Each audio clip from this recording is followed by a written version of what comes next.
ચૌદમી કવિતા છે ડુગડુગિયાવાળી કવિતા. આનો હું કવિતા મેં સમજાવેલી છે પાર્ટ 1માં, અને હવે હું પાર્ટ 2માં તમને આના શબ્દાર્થ, સ્વાધ્યાયના સવાલ જવાબ બધું બતાવીશ. હવે પાર્ટ 2માં છે શબ્દાર્થ છે પહેલું ડુગડુગિયાવાળી એટલે ટેમ્બોરની, ચાપે એટલે ફ્રેશ, ઉનાળો એટલે સમર, તાપ એટલે હીટ.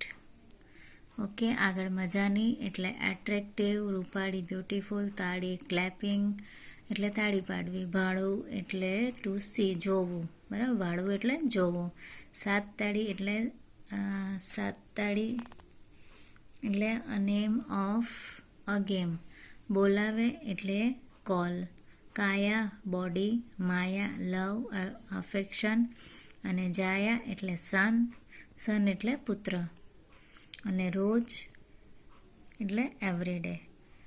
બરાબર. હવે આગળ આપણે જોઈએ છે સવાલ જવાબ, એક વાક્યના સવાલ જવાબ. ડુગડુગિયાવાળી બાળકોને શું આપે છે? ડુગડુગિયાવાળી બાળકોને ડમરું આપે છે. ડમરુની કિંમત કેટલી છે? ડમરુની કિંમત 1 રૂપિયો છે.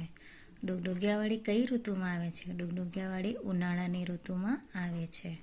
ડુગડુગિયાવાળી કોને બોલાવે છે? ડુગડુગિયાવાળી બા બેબીને બોલાવે છે. ડુગડુગિયાવાળીને કોના ઉપર બહુ માયા છે? ડુગડુગિયાવાળીને બાળક ઉપર બહુ માયા છે. એને શું હતું? બાળકો ખૂબ ગમતા હતા. હવે આગળ આપણે જોઈએ સવિસ્તાર ઉત્તર આપો. ડુગડુગિયાવાળીનું વર્ણન કરો. તો આપણે એનું વર્ણન કરીને સમજાવીશું. ડુગડુગિયાવાળી ઉનાળાના તાપમાં આવે છે. તેની 5 હાથની કાયા છે. તે બહુ રૂપાળી છે. તે ડમરું ગાલે રાખીને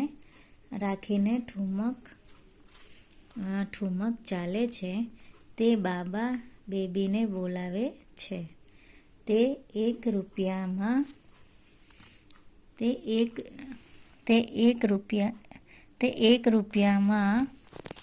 આગળ આપણે જોઈએ છે, પાછળ લખેલું છે, તે 1 રૂપિયામાં ડમરું આપે છે. તે મધુર ગીત ગાય છે.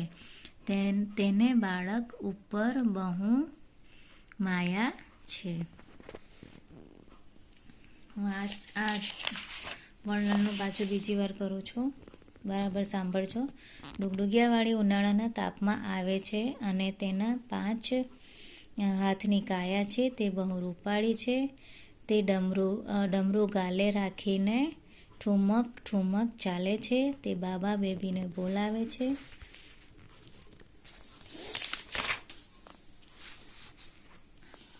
ડમરું આપે છે. તે મધુર ગીત ગાય છે.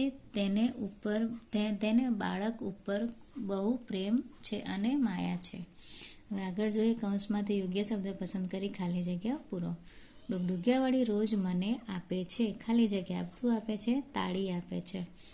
ડુગડુગિયાવાળીને જોઈને હું ખાલી જગ્યા રમવા માંડું છું. શું રમવા માંડું છું? 7 તાળી. જવાબમાં શું આવશે? 7 તાળી. ડુગડુગિયાવાળીની કાયા પૂરા ખાલી જગ્યા હાથની છે.